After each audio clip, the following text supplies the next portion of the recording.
Alright guys, I think a lot of people have been waiting for this phone to come out, although most of us, including myself, have been pretty skeptical about Blackberry. Got a lot of bad phones in the past few years. iPhone and Android really got way far ahead of them. Tons of problems with the last Blackberry operating systems, lots of pulling the battery out, no apps. I couldn't get used to it. Had a lot of trouble with them. But I've always loved the keyboard. I do a lot of emailing and text messaging, stuff like that, WhatsApp. So it's nice to have the keyboard. It's just, I don't know, it's kind of nice to have it back. So I was excited to try this phone out. I was using the Galaxy S4 prior to that, or to this phone, and I didn't love that phone. And prior to that, I was using the iPhone 5, which I really enjoyed and I still own. So I've been using this phone for about 2 weeks now. I'll go over quickly the outside. If you've used a Blackberry Bold or seen a Blackberry Bold in the past, I'm sure all of us have. Looks similar to that on the outside. You can see the keys, see if I can get them to focus. Have a nice, they have like a piano fret in between them. Sorry, the lighting in here is kind of bad. And you can see the keys kind of have a nice curvature to them. Let's see if we can get it. So the keys have a pretty nice curvature to them, so it's really easy to type on them. The outside of this phone is all aluminum, wrapping around. The keys wrap right around the edge. The frets in the middle of the keys is also aluminum. Front-facing camera, status light on the front. On the sides, you have the volume up, down, voice control, or soft key in the middle. The back is it's a glass weave. Is what Blackberry says it is. It looks like kind of like a cheesy carbon fiber, but it's got a nice rubberized feel to it. I think it actually adds to the feeling of quality in this phone. It really is kind of heavy. It feels nice, well made. On this side we have the micro USB and micro HDMI ports. I'm not a big fan of the micro HDMI. I never really use it, but some people love it, so it comes in pretty handy. Micro USB is pretty standard at this point. And up top we have the power on-off, unlock, lock button, and the headphone jack. So the outside of the phone, pretty standard, looks like a Blackberry Bold. Really nice keyboard. Just the outside of the phone feels really well made. The star of this phone is just everything about it, though. The Blackberry 10 operating system is smooth, really does work great. The battery life on this phone is phenomenal. It's the best battery life on any phone I've had, smartphone-wise, in a long time. Last night, the phone was about 50% charged. I left the mobile hotspot on. I forgot all about it. Woke up this morning. If you know, the mobile hotspot on a phone really drains the battery. I woke up, phone's still alive.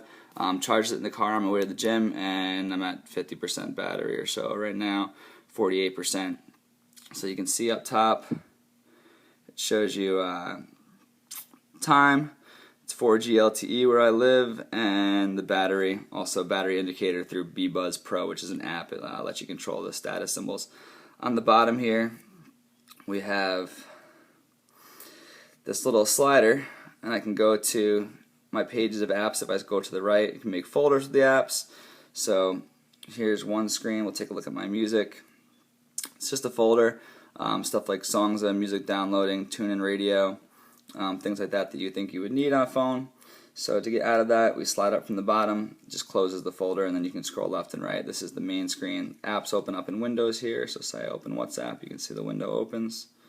Close it, and you can just exit out. So really actually pretty easy for multitasking. I don't want to get too into Blackberry 10 here, but it's really a great operating system. Awesome multitasking. Really easy to use. I think if you started using it, you would find yourself swiping in all different directions like a weirdo on your iPhone or Android phone.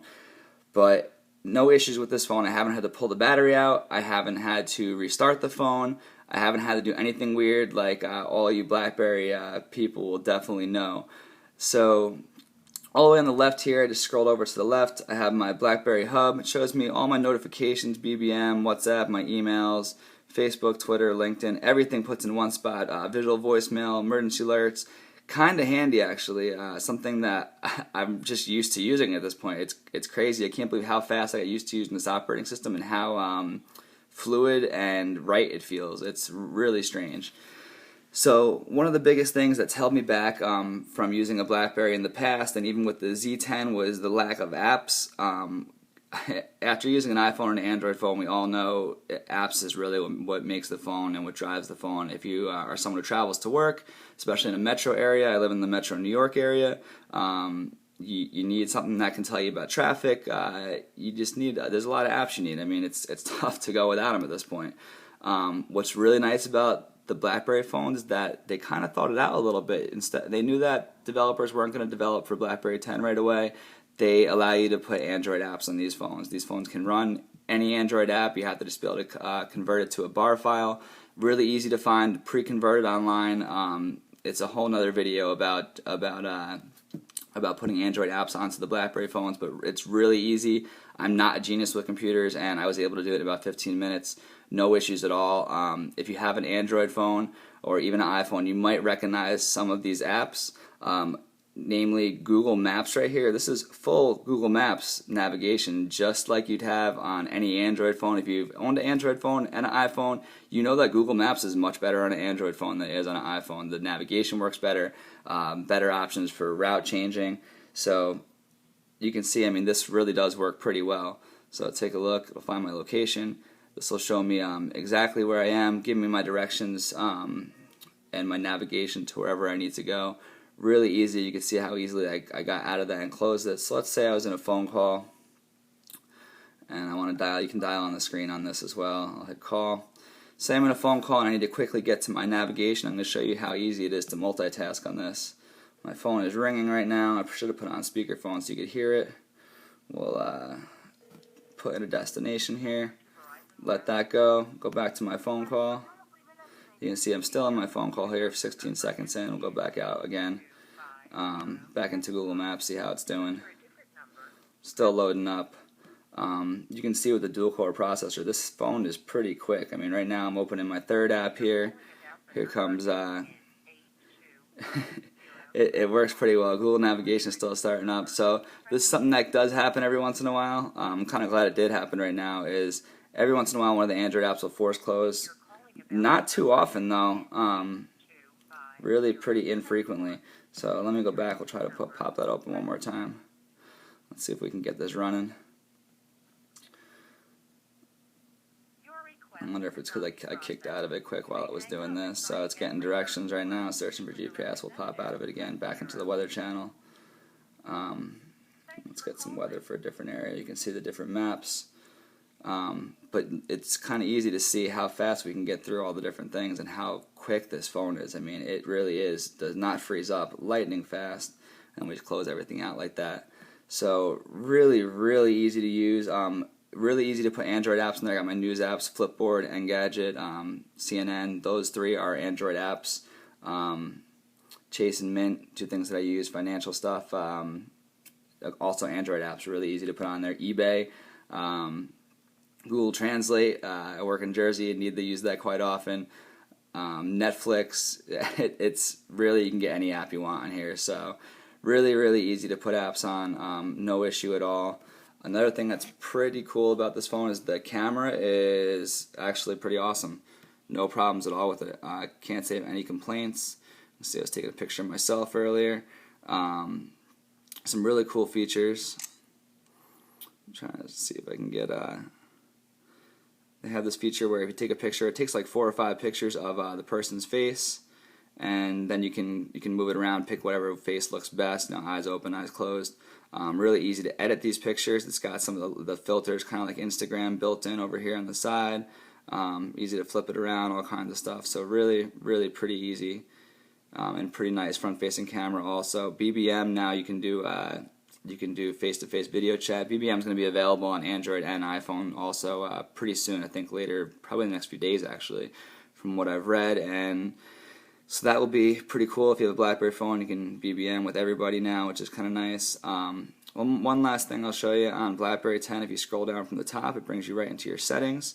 Bluetooth, alarm, notifications, Wi-Fi. You can pop into your settings pretty easily from there, and you can see all the different things. So really, this phone, the keyboard is awesome, alright? So I hate to just jump right back into that. Keyboard's awesome, you expected that. I don't think that's any surprise. Build quality's awesome. I think the real surprise is BlackBerry 10 is a for the first generation of this on a phone, it is super fluid, really easy to learn, really easy to use. I think easier than an iPhone, way easier than an Android phone. It has less issues than an Android phone for sure. I've used the Galaxy S3, I've used the Galaxy S4. I know there's a lot of Android fans out there. They do a lot of great things.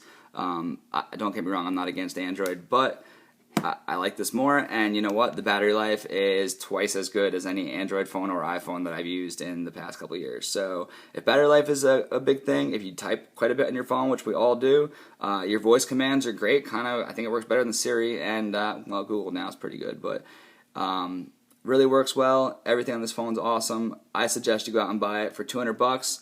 I think it's a better buy than the Galaxy S4. I think you'll like it more. You'll be happy because your phone won't be dead, and I don't see any problems with this phone for 2 years, and I don't say that too often with too many phones. So good luck. I hope you guys like the review, and if you get the Q10, I really hope you love it. I'll be sticking with this one. Thanks. Bye.